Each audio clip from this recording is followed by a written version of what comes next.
Hello, everyone, and welcome to Pigs on the Run from PigWorks and the Cincinnati Flying Pig Marathon, powered by P&G. Our guest this week is Frank DeJulius from Fleet Feet Cincinnati. Now, we recorded this interview a few days before there was an incident at his store in Blue Ash when a car went through the showroom. Now, no one was hurt, but as you can imagine, it's quite a mess. So we hope that you keep Frank and his staff in your thoughts, for as Frank said himself, it really shows the resiliency of the running community in Greater Cincinnati, and he says they will come back stronger than ever in Blue Ash. And now enjoy the interview with Frank on Pigs on the Run. Frank, in this season of virtual events and virtual running now, how have your stores been faring? The stores have been great. Thanks, Betsy, for having me. We were closed for 55 days, when all this started. And, we're really excited that since we've reopened with all the new safety measures, the community's come back. They've come back to the stores. They've taken advantage of all the different ways that we've adopted to shop with us, whether it's virtual fittings or curbside pickup, and all the ways that we, had to be creative to make sure that our environment was safe. But yes, it's a world of virtual these days, but we are thankful to have our doors open again. When all this started back in March, the New York Times had an article basically saying that running and walking may be the perfect exercises during a quarantine because you can do it by yourself, you can get outside. Even if you do it in a group, there's room that you can spread out. Have you seen a lot of new runners and walkers coming into the stores? Absolutely. It's a silver lining, if there is one, to this pandemic, that we've been hearing it time and time again, that I'm stuck at home, I'm on my computer, I'm working from home, and I just I thought that the best thing to do is to go out, put some shoes on, and walk around the block, or take a run around the block, or sign up for a virtual race. And we love hearing that, but we also want to help those folks. And if there are questions, or if there's ways that we could get them to learn more about how to be a runner, how to be a walker, do it safely, we want to be part of that journey.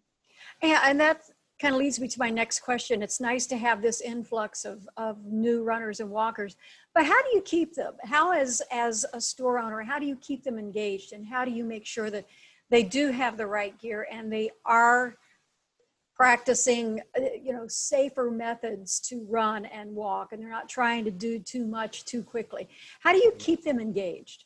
Yeah, that's a big question. We've spent a lot of our time, thinking about, as a community retailer, when we can't be out in the community, how do we keep our customer base and our community engaged?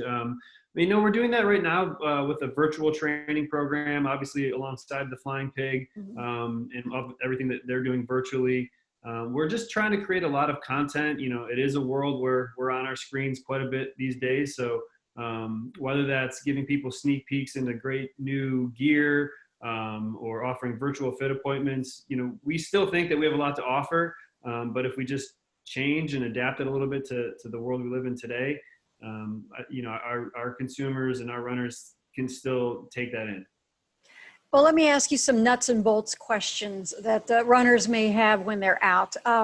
First of all, it has been hot, and it's going to be hot. This is the Midwest, and it's summer, and so we're going to have some more 90-degree days. Running in the heat, it's not unheard of around here, but you do have to take precautions. What do you suggest? Yeah, the best thing to do to mitigate it, if you can, get out early. The earlier you get out, the cooler, I guess, it'll be, or at least the sun's not pounded down on you. It's a 101 type thing, but it's worth saying that, you just can't underestimate hydration. That's not just water. That's probably the biggest mistake we see, is that people say, well, I drink a ton of water. But what are you fortifying that water with? Are you having some kind of an electrolyte drink, something that's going to give the body back what it's sweating out?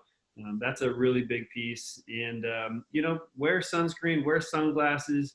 Don't be afraid to take a walk break if you need to let the body core temperature cool down. But I can't overemphasize getting out early, if possible, or going out later in the evening when the sun sets. It's still, beautiful out there, and it's just a little cooler. So much of the running experience is training up to that date. You have a goal, you have a training schedule, you have something that you can look forward to. Well, in a virtual event, you still have something to look forward to, but it's not that date and it's not that communal experience. How do you keep, in your training groups, how do you keep your runners and walkers motivated to still be in a virtual event? Yeah, that's a good one too. A lot of challenges, as you mentioned, it's really the journey that we're looking at really closely right now. And so I can't maybe get you super excited about towing a line, 2, 3 months from now, but I could throw a challenge out to you every week and say, hey, this week run down a street in town you've never run down, or this week I want you to take a picture of 6 donut shops that you run past, or sometimes they're quirky, sometimes they're a little bit more serious. But we just love challenging our runners on a weekly basis and saying, we're going to make this exciting and as fun as we possibly can, knowing that, we're not all going to be together, at a start line anytime soon. So that's really the biggest thing that we've been doing with our runners. The question of masks. I actually have seen some walkers and runners out with masks. It's been like, if you see them and if you're close, they'll pull them up and then they'll take them down. Running with a mask, yay, nay? How do you maneuver that? Yeah, that's a good one. I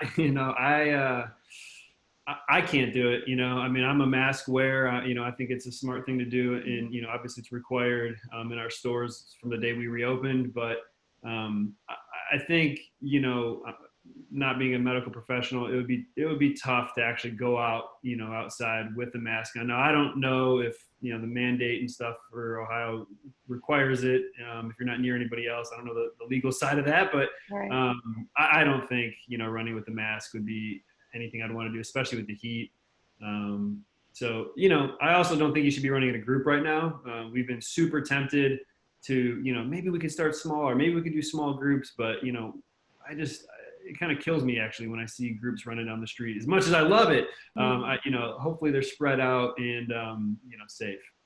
But yeah, I can't get over the mask thing, at least while I'm running. I would think it would be so difficult. And as I say, most of the time when I see somebody with a mask that's out, Yeah. they're walking, and it's something And actually, pull up, pull down. and another tip really quick is just because you may not wear it, I still bring it with me, or still bring it with you. Yes. It's small, tuck it into a pocket, because if you need to swing by and use a restroom or go to UDF and grab a bottle of water, or something where you may end up needing to go into a building, or you may see a friend on the side of the road and you want to talk to them for a few minutes. So bring it with you and have it on you, as you mentioned, but yeah, maybe not while you're actually doing the miles. No, that's a really good idea, a good suggestion. You mentioned that it does look different right now because we're in a virtual world, and the training looks different, and the whole scheme looks different right now. Once we get to whatever this is going to look like on the other side, whatever running is going to look like on the other side, do you see it being smaller? Do you see it being more virtual, a hybrid of being in person and virtual? How do you see this business evolving in the next Sure. 6, 8, 12 months? Well, I think that's the number one thing that this whole thing has done for our community and so many other businesses is it's been a forced accelerator. We've evolved so much in the last few months because we had to. I think virtual fit appointments, retail in-store appointments, which we now offer, these were all things we had kind of had on our radar for a long time, but because of COVID, we implemented them very, very quickly. Even some of the sanitation things that we're doing in our store and our protocols there aren't bad ideas. So I agree. I think when things kind of, whatever the new normal is, a lot of this stuff will stick around.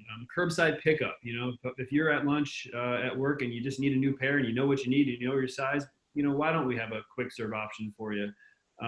But I also think that as humans, as runners, we thrive on interpersonal engagements and community. That's what this sport's all about. So I am not worried at all about the community coming back together, the Fleet Feet Running Club, all of the other running clubs in town. I think the Flying Pig, I think Cincinnati in general just has such a strong running community. I've been saying it for years that, a pandemic's not going to shut that down, maybe for a few months, but we'll come back. We still engage, one runner at a time on our social. And I know that, I get emails from customers and runners like, I miss you, I miss the group, not me personally, no one misses me, but I miss Fleet Feet and just running. So I think we'll come back different, but better than ever. And honestly, like many others, I just can't wait for that day. I cannot wait for that day. I can't either. Frank, we do miss you personally. We miss seeing you at the expos and everywhere. So I think that you are absolutely right that this is such a strong running community here in the area that we're all just anxious to get back to that expo and get back to that start line and of course the finish line. And it's going to be fun. It's going to be better and it's going to be a lot of fun. Frank DeJulius from Fleet Feet Cincinnati, thank you so much for being with us. Thanks for having me.